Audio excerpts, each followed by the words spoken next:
डर एक एहसास में आपका स्वागत है। इस चैनल पर आपको सुनने को मिलती हैं डरावनी और सच्ची भूतिया कहानियाँ। अगर आपको ऐसी ही वीडियोस देखना पसंद है तो हमारे इस चैनल को सब्सक्राइब करना ना भूलें। तो अब बढ़ते हैं आज की कहानी की ओर।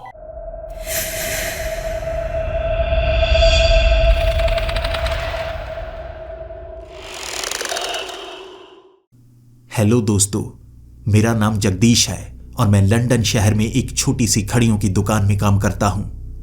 इस घड़ियों की दुकान के मालिक हैं मिस्टर हेनरी और हम दोनों असल में सिर्फ घड़ियां बेचने का काम ही नहीं करते। यहां कुछ घड़ियां हैं और पीछे बड़ा हॉल, वहां पर सिर्फ घड़ियां मौजूद नहीं है बल्कि प्राचीन एंटीक चीजें रखी हुई हैं जो श्रापित हैं। हमारा असली काम है भूतों को पकड़ना, रहस्यों को सुलझाना और हम ये काम बड़ी ही शिद्दत से करते हैं। इस बार भी उसी घड़ियों की दुकान पर बैठे हुए मैं इंतजार कर रहा था। कोई ना कोई यहां पर आएगा, सिर्फ घड़ियों को खरीदने के लिए नहीं बल्कि कोई ऐसा रहस्य लेकर जिसे सुलझाने में मुझे भी मजा आए। कुछ लोग खतरे से डरते हैं, लेकिन जब आपकी आदत हो खतरों से खेलने की तो खतरे आपको पसंद आने लगते हैं। आप चाहते हैं आपके ऊपर कोई मुसीबत आ जाए और आप उसे दूर करें। जिंदगी इसे ही कहते हैं। लेकिन मुझे पता नहीं था कि जो मुसीबत मुझ पर आने वाली है वो कितनी भयानक है। वक्त 12 बजे का होगा। मैं उस दुकान पर था, तभी डाकिया वहां पर एक चिट्ठी देकर गया। मैं उस चिट्ठी को बड़े आराम से टेबल पर बैठकर पढ़ना चाहता था, लेकिन मैं ये भी चाहता था कि हेनरी मेरे साथ बैठे। कुछ दिनों से हेनरी की सेहत थोड़ी सी खराब थी, इसीलिए उन्होंने मुझे साफ कह दिया था, अगर कोई खतरनाक काम आए तो तुम उसे टाल देना। जब मैं ठीक हो जाऊंगा तुम्हारे साथ वो काम करने के लिए चल पड़ूंगा। लेकिन मुझे बिल्कुल भी आराम नहीं था। मैं तो बस उस चिट्ठी को पढ़ना चाहता था, इसीलिए बिना हेनरी को बताए मैंने उस चिट्ठी को पढ़ना शुरू कर दिया और उसमें एक ऐसा रहस्य मेरी आंखों के सामने घूमने लगा जिसे सुलझाने के लिए मैंने मन बना लिया था। ये चिट्ठी दूर गांव के एक आदमी ने हमें भेजी थी और उसने कहा था हमारे गांव में अजीब अजीब चीजें होना शुरू हो गई हैं। लोग इतिहास भूलने लगे हैं, अपने बारे में भूलने लगे हैं और कई बार गांव से लोग गायब हो रहे हैं। सिर्फ एक निशान जहां वो गायब होते हैं वहां रह जाता है और समय समय पर हर कोई ये भी भूल जाता है कि कोई गायब हुआ भी है या नहीं। शायद इस चिट्ठी को भेजने के बाद मैं ये भी भूल जाऊं कि मैंने ये चिट्ठी को भेजा है। बड़ी अजीब चिट्ठी थी। मुझे लगा मुझे वहां जाकर देखना चाहिए, लेकिन मेरा मन ये भी कह रहा था ये कोई प्रैंक ना हो, ऐसा ना हो कोई हमारे साथ मजाक कर रहा हो। कुछ नाम हमारा होने लगा है, भले ही आम लोग हमारे बारे में नहीं जानते, लेकिन वो लोग जिनका सामना ऐसी शक्तियों से हो चुका है वो हमारी पहचान जाहिर करने की कोशिश तो कर ही रहे होंगे ना। हो सकता है वहां जाकर मुझे एक झटका लगे और ये एक बड़ा मजाक निकले, लेकिन ऐसा भी तो हो सकता है कोई बहुत बड़ी मुसीबत में फंसा है और उसकी आखिरी उम्मीद मैं हूं। तो मुझे लगता है मुझे ये खतरा मोल लेना ही चाहिए। सामान पैक किया था मैंने और हेनरी को बता दिया था एक गांव है जहां पर छुटमुट घटनाएं हो रही हैं, बस वहां पर घटनाओं को ट्रैक करके मैं वापस आ जाऊंगा, कोई खतरा मोल नहीं लूंगा। हेनरी ने कहा था तो मैं साथ चलता हूं, दवाइयां भी ले लेता हूं। मैंने कह दिया अरे नहीं नहीं, आप आराम कीजिए ना, बड़ी बात नहीं है, बस छोटी सी बात है। किसी को अजीब परछाई नजर आई है काले रंग की, वहां पर मैं देख कर आ जाऊंगा और अगर कोई मुसीबत हुई तो मैं किसी न किसी को बुला ही लूंगा ना। अब हमारे अच्छे और खतरनाक दोस्त भी तो हैं। हेनरी को मनाना मुश्किल था, लेकिन आखिरकार वो मान ही जाते हैं जब मैं जिद करता हूं। मैंने जिद की, उन्हें मानना पड़ा और उस गांव की तरफ मैं निकल पड़ा। सफर लंबा था, लेकिन जब मैं उस गांव तक पहुंचा मैंने बात करना शुरू की तो हर किसी का कहना था इस गांव में ऐसी कोई घटना नहीं होती। धीरे धीरे कई लोगों से बात करने के बाद मुझे लगने लगा ये तो सच में एक मजाक था। इतना खर्च हो गया, वहां से वापस आना चाहता था, लेकिन समय बहुत ज्यादा हो चुका था और रात मुझे वहीं पर बितानी थी और मैं एक रात एक ऐसी जगह पर बिता सकता हूँ जो बिल्कुल खाली सी हो, अलग सी हो।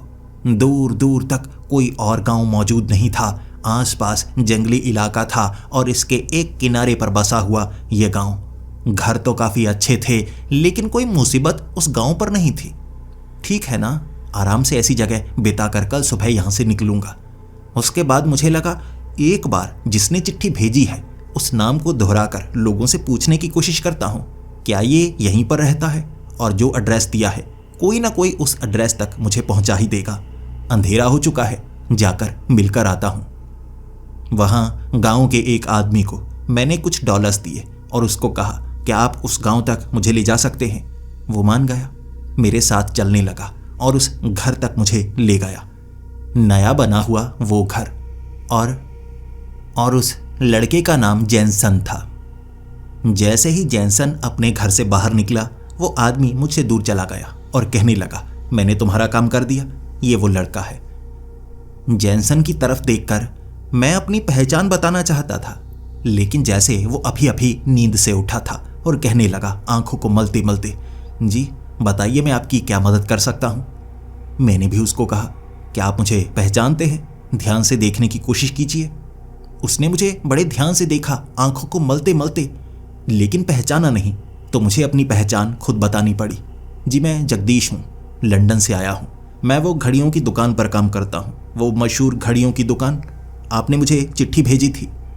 वो कहने लगा, मैंने तो आपको कोई चिट्ठी नहीं भेजी। फिर मुझे झटका लगा, जिसके बाद मैंने वो चिट्ठी उसको दिखाई और वो हैरान था। उसने कहा कि यह लिखावट तो मेरी है, लेकिन मैंने आपको कोई चिट्ठी नहीं भेजी। लेकिन फिर उस चिट्ठी को पढ़ते पढ़ते उसकी आंखें खुलती गई और वो कहने लगा, ये चिट्ठी लगता है मैंने भेजी है, लेकिन मुझे ये सब याद नहीं है। इस गांव में ऐसा बहुत कुछ होता है जो घट जाता है लेकिन किसी को याद नहीं रहता। अगर हम उसे कहीं ना कहीं दर्ज कर लें फिर तो हमें याद रह जाता है बार बार पढ़कर, लेकिन इस गांव में चीज़ें भूल जाती हैं।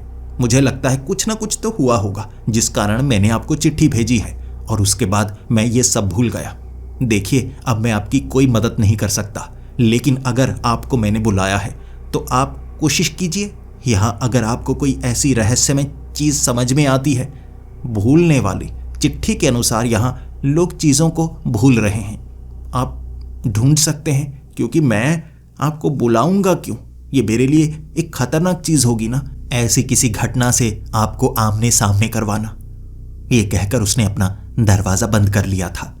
जिसके बाद उसके दरवाजे के आगे खड़ा मैं अपने सर को खुजाकर सोच रहा था, सच में इसने मुझे यहां पर बुलाया है और ये सब कुछ भूल चुका है। देखते हैं आखिर इस गांव में चल क्या रहा है। अगर ये बात बिल्कुल सच्ची है जैसा कि चिट्ठी में लिखी हुई है, कुछ लोगों से बात करूंगा, फिर सब कुछ समझ में मेरे आ ही जाएगा। लोगों से पूछना शुरू कर दिया मैंने। कई लोग थे जो बता रहे थे कि यहाँ पर उनके कुछ रिश्तेदार, जान पहचान वाले यहाँ से गए लेकिन वापस यहाँ पर नहीं आए। एक औरत का कहना था कि उसका बेटा गायब हो चुका है। उसके बेटे की उम्र 20 साल थी और उसका बेटा उसी के साथ रहा करता था, लेकिन पिछले 2 दिनों से वो गायब है। और वो औरत गांव वालों से पूछ रही है कि उसका बेटा कहाँ गया, क्या किसी ने देखा? तो गांव वाले कह रहे हैं कि उसके बेटे को कोई जानता तक नहीं, जबकि वो लड़का हर किसी का काम किया करता था। शायद इस गांव में भूलने की बीमारी फैलती जा रही है या कुछ और है। मुझे तफ्तीश करनी थी, क्योंकि ऐसी जगह पर आया हूं, पता तो करना होगा ना। फिर मैंने उस औरत के घर जाकर जानने की कोशिश की, आखिर उसका बेटा गायब कहां से हुआ, आखिरी बार उसने उसके बेटे को कहां पर देखा था। वो अपने बेटे के कमरे में लेकर गई और कहने लगी, रात को यहां पर सोया था, कमरे का दरवाजा बाहर से भी बंद था। कई बार मैं लड़कर उसे घर के अंदर बंद कर देती थी, क्योंकि उसे शराब पीने की बुरी लत थी। तो मैं कमरे के अंदर उसे बंद कर देती, वो बाहर निकल नहीं पाता, चीखें मारता और कहता कि मुझे शराब पीनी है। फिर 1-2 दिन बाद सब कुछ ठीक होता। उसे रोकने की ऐसी कवायद थी उसकी माँ की, लेकिन इस बार वो कमरे से गायब हो गया। कोई खिड़की नहीं है, कहीं से भागने की कोई जगह नहीं है। वो कहाँ गया? जब मैंने उस कमरे में जाकर देखा, उसके बेड के बिल्कुल पीछे एक बड़ी आंख का निशान बना हुआ था। शैतानी आंख का निशान, एक पिरामिड और उसके बीच बनी हुई वो आंख। मैं देखता रह गया। बड़े ध्यान से हाथ लगाकर उस आंख को मैंने देखा था। उसे उकेर कर नहीं बनाया गया था, जैसे किसी मशीन से लकड़ी के ऊपर लेजर लाइट डाली गई हो और उसके बाद वो निशान बनाया गया हो। बिल्कुल सही था, सही स्थिति में नापा गया बराबर निशान। मैं उस कमरे की तफ्तीश करने लगा।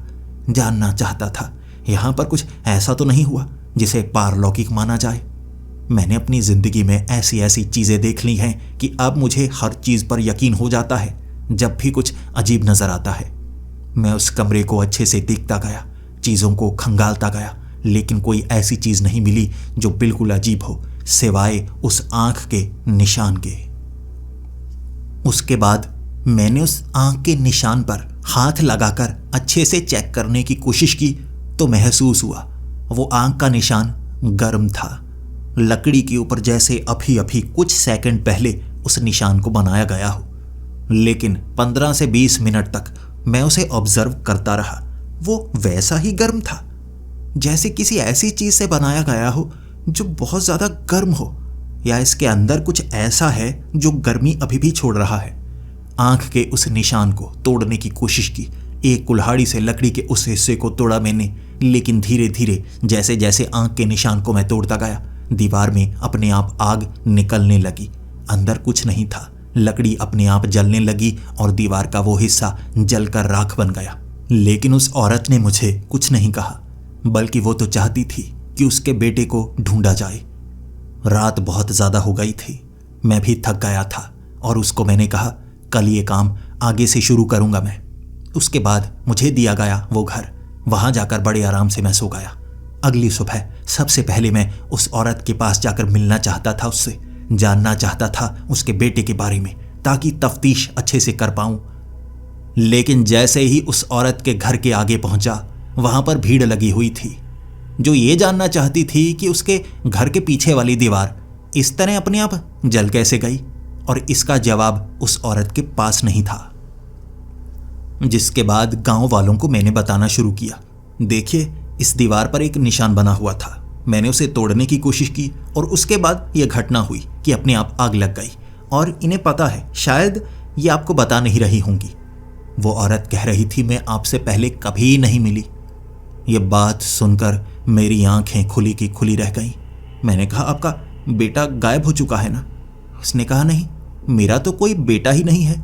मैंने कई लोगों से पूछा, हर कोई ये कह रहा था कि उसका कोई बेटा है ही नहीं, कब से वो अकेली ही रहती है।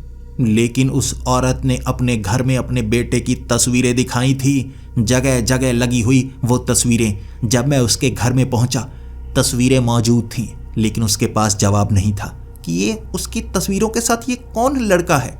शायद किसी ने ये मजाक किया है, और इस गांव में ऐसे मजाक बहुत लोग करते हैं।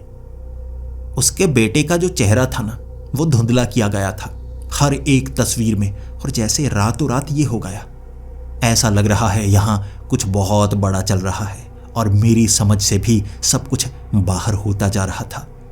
उसके बाद मुझे इसकी तफ्तीश करनी थी। घर को दोबारा खंगाला मैंने। हर एक तस्वीर धुंधली थी। वो तस्वीर भी जो मेरे पर्स में पड़ी थी, उस औरत ने दी थी, वो भी अपने आप धुंधली हो गई। यह संभव है? यह जादू के सिवा किसी और चीज से नहीं किया जा सकता। कोई मेरे घर के अंदर घुसकर मेरे पर्स की उस तस्वीर को बदल कर चला गया, ऐसा हो ही नहीं सकता। शायद जादुई शक्ति से ऐसा किया गया है कि उसे गायब कर दिया गया है, उसकी पहचान को गायब कर दिया गया है। लेकिन यह कोई आसान काम नहीं है। कौन कर सकता है ये? अब मैंने और लोगों से पूछताछ शुरू कर दी थी। मुझे सिर्फ उस औरत तक सीमित नहीं रहना चाहिए। इस गांव में क्या चल रहा है पूरी तरह से जानना चाहिए। एक दुकान पर कुछ खरीदने के बहाने मैं उस आदमी से बातें करने लगा था। उससे इस गांव की पुरानी कहानियां जानना चाहता था। कुछ ना कुछ डरावनी कहानियां इस गांव में सुनाई जाती होंगी, और उसने एक एक करके भूत प्रेतों की और कुछ अजीब कहानियां सुनाना शुरू कर दिया।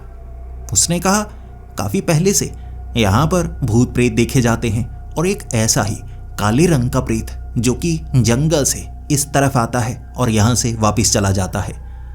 हम में से किसी ने देखा तो नहीं है, लेकिन कुछ कहानियां पुराने बुजुर्ग सुनाया करते थे कि उनके समय में भी वो नजर आया करता था और अब भी वो नजर आता है, कुछ लोग कहते हैं, लेकिन सबूत किसी को नहीं मिलता। फिर उसने कहा, लेकिन यहां पर कुछ लोग भूलते ही बहुत ज्यादा हैं। हमारे गांव को जैसे कोई श्राप है या कोई बीमारी है कि लोग बहुत कुछ भूल जाते हैं और कुछ ऐसी चीजें भूल जाते हैं जो बहुत ज्यादा जरूरी होती हैं। लेकिन लोग झूठ भी बहुत ज्यादा बोलते हैं। कुछ लोगों का मानना है कि उनके परिवार वाले, उनके रिश्तेदार जो कि मौजूद ही नहीं थे, वो भी गायब हो चुके हैं, यहाँ नहीं है। ऐसा बहुत कुछ लोग बोलते हैं। ये सच नहीं है, यहाँ कोई गायब नहीं होता, बस लोग मशहूर होने के लिए शायद झूठी झूठी कहानियां बनाते हैं। तब मैंने उस दुकान के पीछे वाली दीवार पर वही पिरामिड और वो आंख देखी। उसे देखते ही मुझे काफी अजीब लगा। मैंने उस दुकानदार से पूछा कि ये निशान कैसा है। उसने पीछे की तरफ निशान देखा और कहा, पता नहीं कब से ये निशान बना हुआ है, मुझे कुछ याद नहीं, लेकिन पहले तो नहीं हुआ करता था। अचानक कब से आया मैंने कभी ध्यान ही नहीं दिया। फिर मैंने उसको कहा, तुम्हारे घर में कौन कौन मौजूद है? उसने कहा, मेरे घर में तो मैं और मेरी बीवी ही मौजूद हैं। मेरी बीवी अभी सामान लेकर आती ही होगी। तब उसकी बीवी एक तरफ से सर के ऊपर काफी ज्यादा सामान उठाए हुए इसी तरफ बढ़ती हुई आ रही थी। उसने दुकान पर कुछ सामान रखा। मैं उस आदमी से काफी समय तक बातें करता जा रहा था। इसके बाद और लोगों से बात की। कई लोग इसे कहानियां बता रहे थे, एक झूठ बता रहे थे, एक मजाक बता रहे थे। लेकिन शाम होते होते हर किसी की बोली बदल गई। वो दुकान पर बैठा वो आदमी कहने लगा उसकी कभी शादी हुई ही नहीं। लेकिन पीछे वो आंख के निशान के बारे में जब मैंने उससे पूछा, वो कहने लगा, ये वाला निशान, ये पता नहीं कब से बना हुआ है, मैंने कभी ध्यान ही नहीं दिया, तुमने अब पहली बार बताया। मैंने कहा, अब नहीं, मैंने सुबह के वक्त भी तुम्हें बताया था। उसने कहा, सुबह के वक्त? लेकिन तुम पहली बार इस दुकान पर आए हो, मैंने तुम्हें यहां घूमते हुए तो देखा, लेकिन कभी तुमसे बात नहीं की थी। वो आदमी ये तक भूल गया था कि सुबह मैं उससे मिलकर गया हूं। क्या हो रहा है यहां? हर कोई इतनी जल्दी इतना कुछ भूल कैसे सकता है? और ये चीज कि उसकी एक बीवी भी है। उसने कहा, मेरी कोई बीवी नहीं है। मैंने कहा, वो सुबह जो सामान लेकर आ रही थी। उसने कहा, मैं अपने सामान को किसी को हाथ लगाने नहीं देता, मैं किसी पर भरोसा नहीं करता। उस गांव में लोग बहुत कुछ भूलते जा रहे थे और उसके अगले दिन वो दुकान बंद थी। और मैंने जब लोगों से पूछा कि इस दुकान का मालिक कहाँ है, उन्होंने कहा, इसका कोई मालिक नहीं है, सालों से ये दुकान बंद पड़ी है। उस समय मुझे गुस्सा आ गया।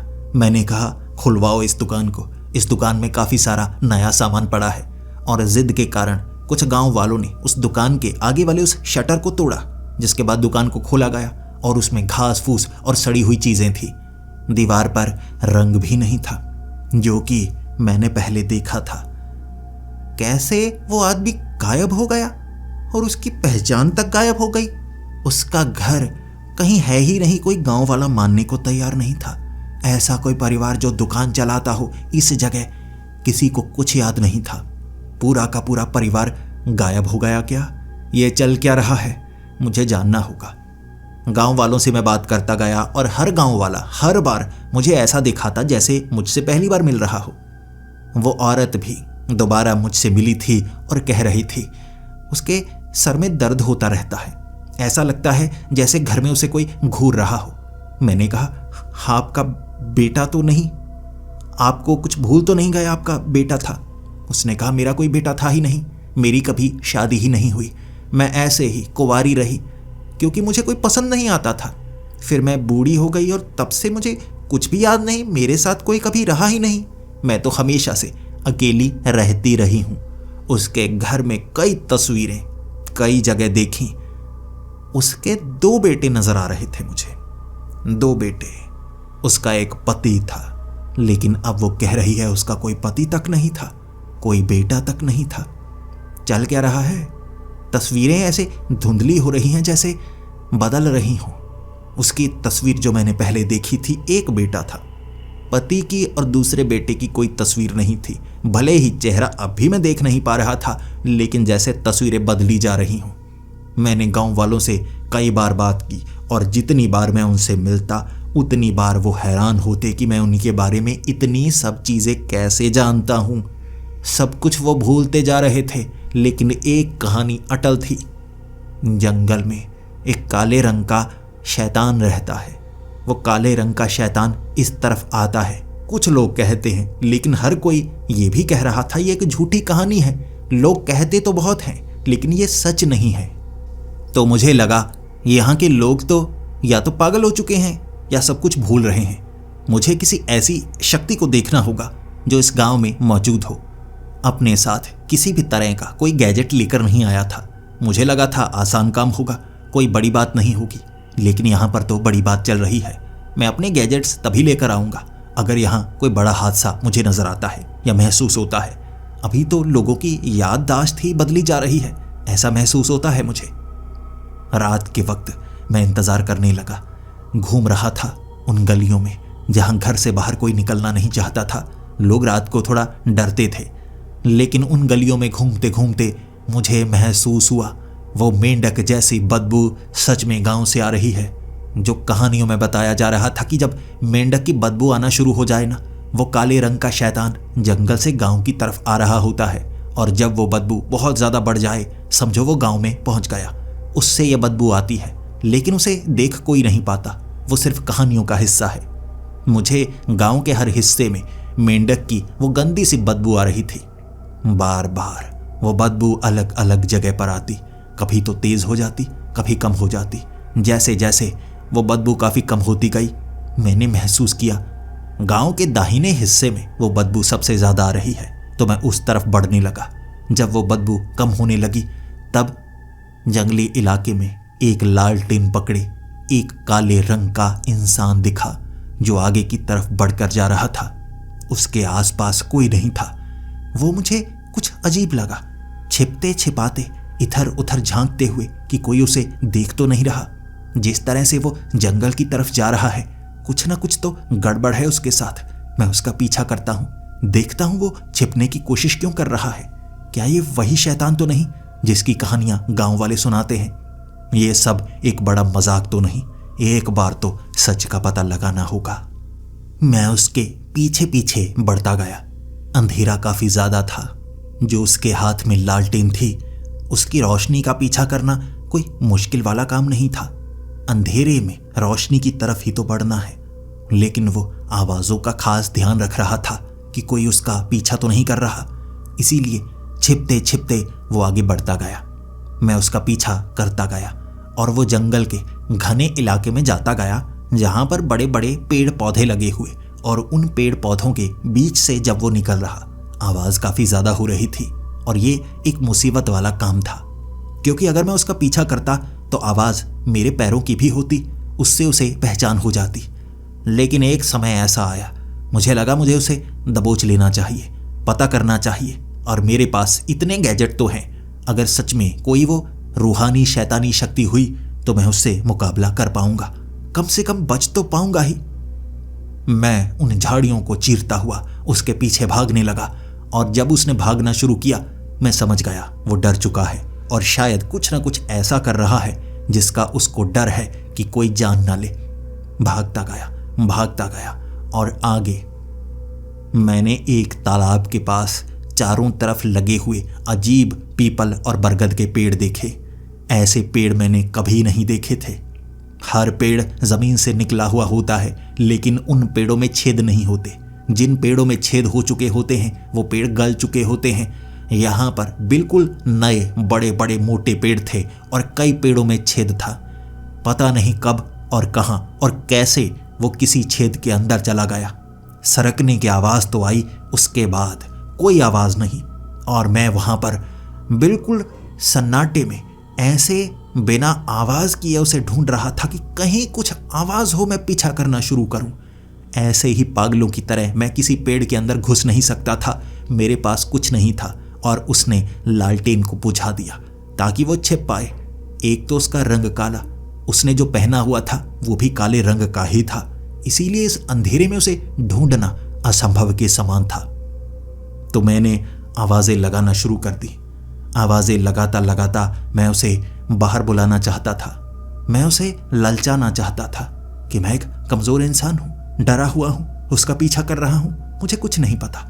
लेकिन वो बाहर नहीं आया और तब मेरी उम्मीद टूट गई। लेकिन दिन के वक्त यहां पर जरूर आऊंगा, गांव वालों से पूछने की कोशिश करूंगा। अगर गांव वाले मेरे बारे में कुछ नहीं बताते तो इसे मैं ही ढूंढने की कोशिश करूंगा। आखिरकार इस रहस्य को सुलझा जरूर लूंगा। जब मैं उस जंगल में गांव की तरफ वापस आ रहा था तो पेड़ों से मुझे आवाजें सुनाई दे रही थीं। हल्की हल्की वो आवाजें, जैसे कोई फुसफुसाकर मेरा नाम ले रहा हो, लेकिन मैं पक्के तौर पर यह नहीं कह सकता था। कोई बार बार जगदीश जगदीश ऐसा कह रहा था। मैं बार बार सरकता, छिपता, देखने की कोशिश करता, रुकता, लेकिन किसी को ढूंढ नहीं पाया। और मुझे लगा सब कुछ रहस्यमय है, डरावना है और मुझे इस अंधेरे से बाहर निकलना होगा। रोशनी एक तरफ चांद की थी और चांद भी जैसे नीचे की तरफ जा रहा, तो घुप अंधेरा होगा कुछ घंटों के लिए। उससे पहले पहले यहां से निकलना होगा। ऐसा ना हो यहां पर मैं किसी को ढूंढने के लिए आया हूं और शिकार बनकर रह जाऊं। मैं गांव की तरफ बढ़ता चला गया। गांव में पहुंचकर मुझे ऐसा महसूस होता जा रहा था कोई मेरा पीछा कर रहा है, लेकिन सिर्फ महसूस हो रहा, नजर कोई नहीं आ रहा। अपने घर तक जब मैं पहुंचा, मैं इस हर चीज को नोट करना चाहता था। इस गांव में घटने वाली कई घटनाएं अजीब हैं, मुझे हर चीज को नोट करना चाहिए। और उसके बाद जैसे जैसे मैं पुराने डायरी के पन्ने देखता गया, वहां पर कई पन्ने गायब थे। कैसे? मैं कभी किसी पन्ने को खाली नहीं छोड़ता, लेकिन मेरी डायरी के पन्ने खाली कैसे हो सकते हैं? इस डायरी को बदला नहीं गया है, छेड़छाड़ नहीं की गई है, लेकिन मेरी डायरी के पन्ने गायब कैसे हो सकते हैं? क्या चल रहा है यहाँ? किसी ने मेरी डायरी को बदला है या क्या हुआ है? दिल की धड़कन तेज हो गई थी अपनी डायरी को देखकर। उसके बाद मैंने अपने बक्से में अपनी पुरानी तस्वीरें, अपनी पुरानी फाइल्स, अपने पुराने केस, जिसको देखा ताकि मैं ये जान पाऊं मैं कुछ भूला तो नहीं। कई केस, कई फाइल्स ऐसी थी जिसमें राइटिंग तो मेरी थी, तस्वीरें मेरी नहीं थी, और जैसे मैं उसके बारे में कुछ नहीं जानता था। मैं हैरान होता चला गया। मुझे बहुत कुछ भूला तो नहीं, या जैसे इन फाइल्स को बदल दिया गया हो। दिमाग में कई घटनाओं के बारे में मुझे याद था, जैसे हर चीज के बारे में याद था, लेकिन डायरी में, फाइल्स में घटनाएं बदली हुई थी। ये कैसे हो सकता है? बदला जा रहा है सब कुछ, आसपास की हर चीज को बदला जा रहा है, लेकिन कौन कर रहा है ये?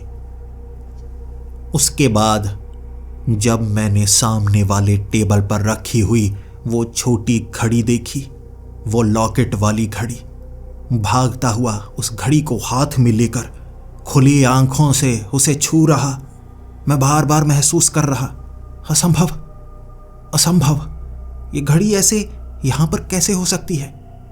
ये घड़ी मैंने हेनरी को गिफ्ट दी थी और हेनरी हमेशा अपने पास रखते थे, लेकिन एक हॉन्टेड हाउस में जब वो शैतान उस बोतल से बाहर निकलकर हम पर हमला कर रहा था, ये घड़ी उसके साथ लोप हो गई थी, क्योंकि उसने इस घड़ी को अपने हाथ में ले लिया था जब हमने उसे उस बक्से में कैद किया। हम जानते थे ये घड़ी वापस आ ही नहीं सकती, लेकिन यहां पर वही घड़ी थी, ऊपर जे लिखा हुआ। मेरी ये पुरानी एंटीक घड़ी यहां क्या कर रही है? उस घड़ी को हाथ में थामे हुए अपनी तेज दिल की धड़कन को रोकने की कोशिश, थामने की कोशिश नाकाम होती हुई, ना तो नींद आ रही थी, ना ही आंखों में किसी तरह की उम्मीद नजर आ रही। हर चीज दिमाग से बाहर निकले जा रही थी। मुझे लगा मुझे इस गांव को कुछ समय के लिए छोड़ना होगा।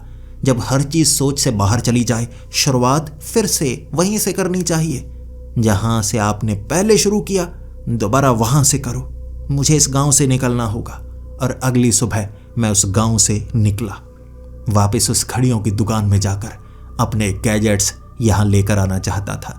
ऐसे तो काम आसान नहीं होने वाला, मेरे गैजेट्स काम आसान करेंगे। मैं घड़ियों की दुकान में दरवाजे को खोलकर अंदर जा रहा और सामने से आवाज आई, आज दुकान बंद है भाई साहब, देखिए आज आप दुकान के अंदर नहीं आ सकते। सामने हेनरी मेरी तरफ बढ़ते आ रहे और मैंने हेनरी को कहा, हेनरी ये मैं हूं, देखो एक मुसीबत हो गई है। और हेनरी ने कहा, जी मुसीबत तो हो गई है, वो मैं बाद में देखूंगा, आप इस तरह से इस दुकान के अंदर नहीं आ सकते, मैं बता चुका हूं ना, आज ये दुकान बंद है, मैं अंदर कोई खास काम कर रहा हूं। मैंने हेनरी को कहा, हेनरी ये मैं हूं जगदीश, आप मुझे पहचान नहीं रहे? हेनरी ने जवाब दिया, देखिए मैं आपसे पहले कभी नहीं मिला, आप कौन हैं? और मैं आपको कह चुका हूं दुकान बंद है, देखिए आप इस तरह से जान पहचान ढूंढने की कोशिश मत कीजिए। मैंने कहा, जान पहचान ढूंढने की कोशिश? हेनरी मैं जगदीश हूं, आपके साथ इस दुकान पर काम करता हूं, आपके सभी राज मुझे पता है। हेनरी एक बार के लिए हैरान हो चुके थे और फिर कहने लगे, राज? देखिए आप अब मुझे परेशान कर रहे हैं, मैं पुलिस को फोन लगाऊंगा अगर आप घड़ियों की दुकान से बाहर नहीं निकलते। मुझे उस दुकान से बाहर निकाला हेनरी ने, और वो ऐसे बर्ताव कर रहे थे जैसे वो मुझे जानते ही ना हो। मेरी आंखें खुली की खुली रह गईं। धीरे धीरे हर चीज बदलने लगी थी और इस बार मुसीबत ऐसी होने लगी थी जिसके बारे में मैंने कोई अंदाजा नहीं लगाया था। हेनरी से मिलने की कोशिश में मैं लगभग पूरा दिन दुकान के बाहर बैठा रहा। जब हेनरी शाम को दुकान बंद करके बाहर की तरफ जा रहे तब मैं उनके पास गया और कहने लगा, देखिए अब तो मैं आपको परेशान नहीं कर रहा ना, दुकान के मैं अंदर भी नहीं आया, देखिए मैं आपसे कुछ समय के लिए बात करना चाहता हूँ, प्लीज़ मेरी जान पर बनी हुई है, आपको मुझसे बात करनी होगी। मैं जानता हूँ आप सिर्फ घड़ियों की दुकान को ही नहीं चलाते, आप रहस्य सुलझाते हैं, भूतों को पकड़ते हैं, ये आपका खास काम है, मैं जानता हूँ। हेनरी मेरी आंखों की तरफ देख रहे थे और फिर कह रहे, तुम्हें इतना सब कैसे पता? मैंने पहले तो तुम्हें कभी नहीं देखा। मैंने कहा, हम दोनों मिल चुके हैं, देखिए कुछ गड़बड़ हुई है मेरे साथ। मैं कई सालों से आपके साथ इस दुकान पर काम कर रहा था, जैसे आपके ऊपर किसी ने जादू किया है। शायद जिस गांव में मैं गया था वहां पर कुछ ऐसा हुआ, वो जादू आप पर भी कर दिया गया, आपको भूल रहा है। उसने कहा, मुझे तो कुछ नहीं भूल रहा, मुझे लगता है तुम पागल हो गए हो। वो लड़के तुम मेरे बारे में जानते हो, ये सुनकर मुझे अच्छा लगा, लेकिन मैं तुम्हारी कोई मदद नहीं कर सकता। देखो अब मुझे परेशान मत करो, मुझे बहुत ज़रूरी काम है, कोई बहुत बड़ी मुसीबत में है, मुझे उसे बचाना है, एक अजीब घर में कुछ बुरा हुआ है, मुझे वो देखना है। तो मुझे परेशान कर रहे हो, जिस कारण मुझे लगता है मुझे पुलिस को बुलाना चाहिए। हेनरी इस तरह से मेरी आंखों के सामने चले गए और अब मेरे पास कोई उम्मीद तक नहीं थी। घड़ियों की दुकान में मुझे वो गैजेट्स मिलेंगे इसलिए मैं यहाँ पर आया था, लेकिन मैं उस दुकान के अंदर तक नहीं जा पाया। तो मैं उन चीज़ों का इस्तेमाल कैसे करूँगा, कहाँ से लाऊंगा? मेरे दिमाग से हर चीज़ बाहर निकलती जा रही थी। और जिस घर में मैं रहता था, जब वहाँ पहुँचा, वो मकान मालिक कह रहा था कि वो मुझे नहीं जानता। उसकी बेटी जो मुझे पसंद करती थी, उसने मुझे पहचानने से मना कर दिया। वहाँ आसपास के लोग ये कह रहे थे कि तुम कौन हो। धीरे धीरे कई लोग थे कि वो ऐसा समझते हैं मुझे कभी पहले देखा तो है, लेकिन वो अच्छे से जानते नहीं हैं। मेरी पहचान गायब हुई थी। अब मुझे लग रहा कि हेनरी के साथ कुछ नहीं हुआ है, मेरे साथ कुछ हुआ है।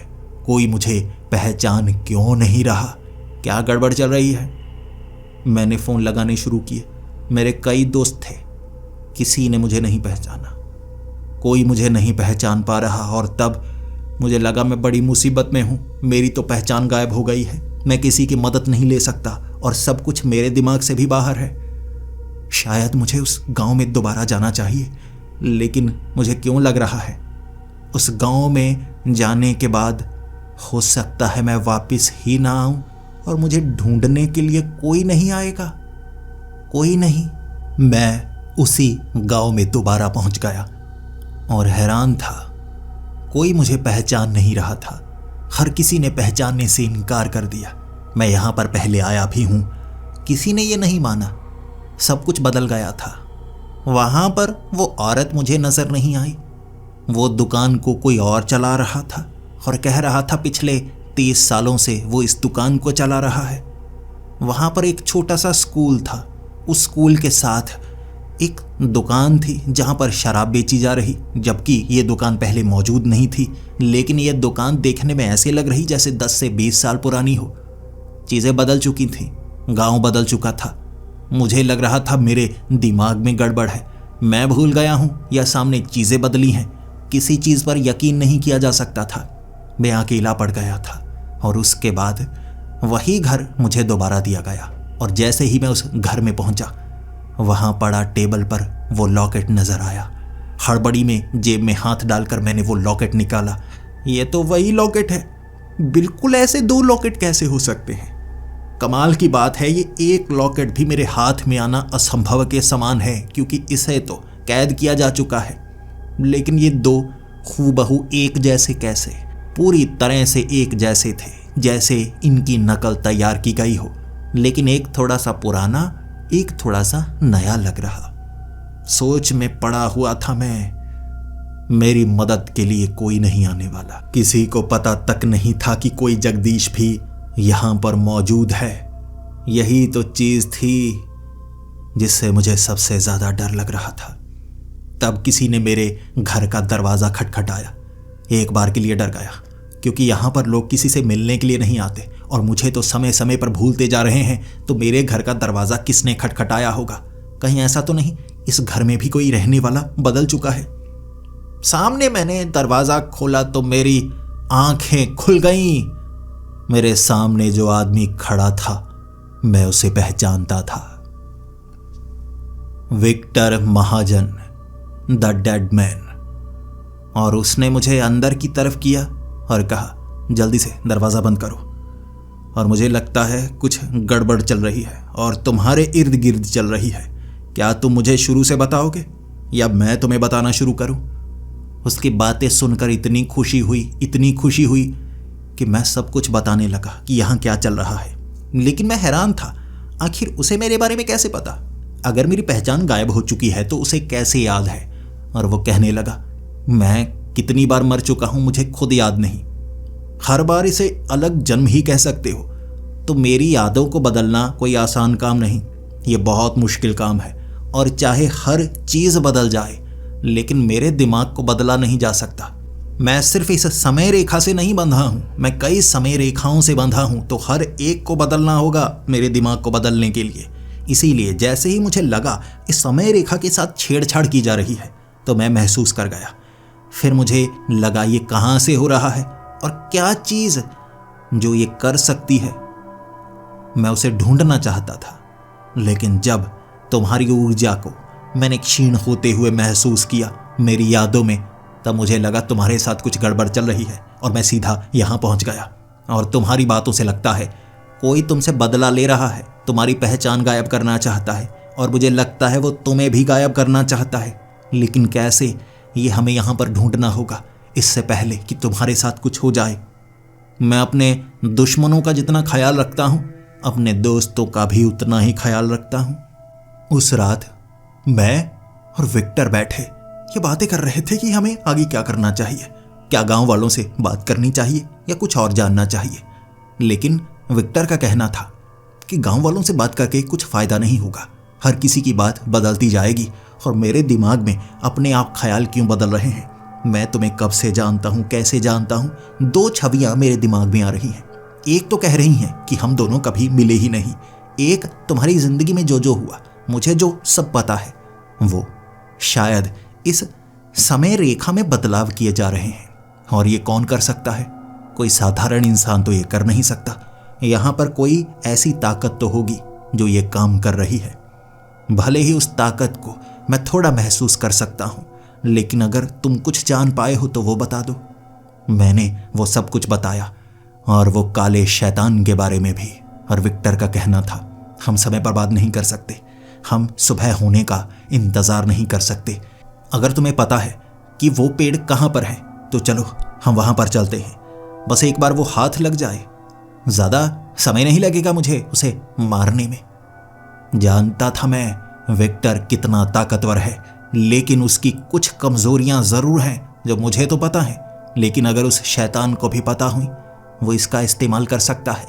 यानी विक्टर को अगर मारा गया तो वो उसी कब्रिस्तान में उठेगा। बहुत दूर, और समय होगा उसके पास मुझे नुकसान पहुंचाने का, और मेरे पास बचाव के लिए कुछ नहीं है, कुछ भी नहीं। हम दोनों जंगल के उस हिस्से की तरफ बढ़ने लगे थे। दूर दूर तक किसी तरह की कोई दुर्गंध नहीं आ रही थी। शायद यही कारण था मुझे सुरक्षित महसूस हो रहा। लेकिन जैसे जैसे हम उन पेड़ों के करीब पहुंचते चले गए, मुझे मेंढक की वो अजीब सी दुर्गंध महसूस हो रही, जिसे सूंघते सूंघते जब वो दुर्गंध करीब से आने लगी ना, मुझे लगा वो करीब ही है। विक्टर तैयार था, विक्टर निडर था। जो मर ही नहीं सकता उसे मौत का कैसा डर, लेकिन मुझे डर था। ये डर सिर्फ मौत का नहीं, कुछ अजीब चीज का था। उन पेड़ों के बेहद करीब थे और उन पेड़ों में ढेर सारी छेद। कई पेड़ थे छेदों वाले, लेकिन हमें किस पेड़ के अंदर जाना चाहिए उसे ढूंढने के लिए, क्या वो यहां पर मौजूद है या नहीं, हमें कुछ नहीं पता था। मेरे पास तो कोई रास्ता नहीं था ढूंढने के लिए, विक्टर के पास था। पेड़ों को जलाना शुरू कर दिया उसने। वो जमीन में ऐसी दरार ला सकता है जिससे नर्क की वो आग निकलना शुरू हो जाती है, और उसके हाथ में भी जब वो नर्क की आग आ जाए वो किसी भी चीज को जला सकता है। तो उसने उन छेद वाले पेड़ों को जलाना शुरू कर दिया। उसने कहा एक भी पेड़ नहीं बचेगा, तो वो शैतान भी अगर किसी में दुबक कर बैठा हुआ तो वो भी जल जाएगा। उसने जमीन को जलाना शुरू कर दिया, पेड़ों को जलाना शुरू कर दिया। जंगल के उस हिस्से में आग धधक रही थी और वो पेड़ जल रहे। वो दुर्गंध भी काफी करीब से आ रही थी, और तब वो शैतान एक पेड़ से बाहर आ ही गया। उस पेड़ के उस छेद से हल्की हल्की रोशनी निकलने लगी, और वो शैतान कहने लगा था, तुम आखिरकार यहां पर आ ही गए। जगदीश, मुझे तुमसे खतरा था, तो तुम्हारी पहचान मिटाना चाहता था। तुम्हारी पहचान लगभग मिट चुकी है, अब बस तुम्हारी बारी है। लेकिन तुम्हारे साथ ये कौन है जिसके बारे में मैं कुछ जान नहीं पाया अब तक? इस गांव में नए आए लगते हो, एक दिन तो बिताओ, तुम्हारे बारे में भी सब कुछ जान जाऊंगा। विक्टर हंसते हुए कहने लगा, एक दिन तुम्हारे पास नहीं है, तुम्हारे पास ज्यादा समय ही नहीं है। अभी तुम जलोगे और नर्क में पहुंच जाओगे, फिर तुम्हारे पास समय ही समय होगा। फिर वहां पर बदलाव करते रहना। तुम्हारे जैसे और भी बहुत हैं, तुमसे भी खतरनाक और तुमसे भी बुरे। उनके साथ ये सब करना यहां नहीं कर सकते। तुम्हारे जाने का समय आ गया। तब वो एक जगह खड़ा होकर कहने लगा, तो आ जाओ, छूने की कोशिश करना चाहते हो तो तुम कर सकते हो। मैं तो इस छेद में चला जाऊंगा, लेकिन तुम मेरा पीछा नहीं कर पाओगे।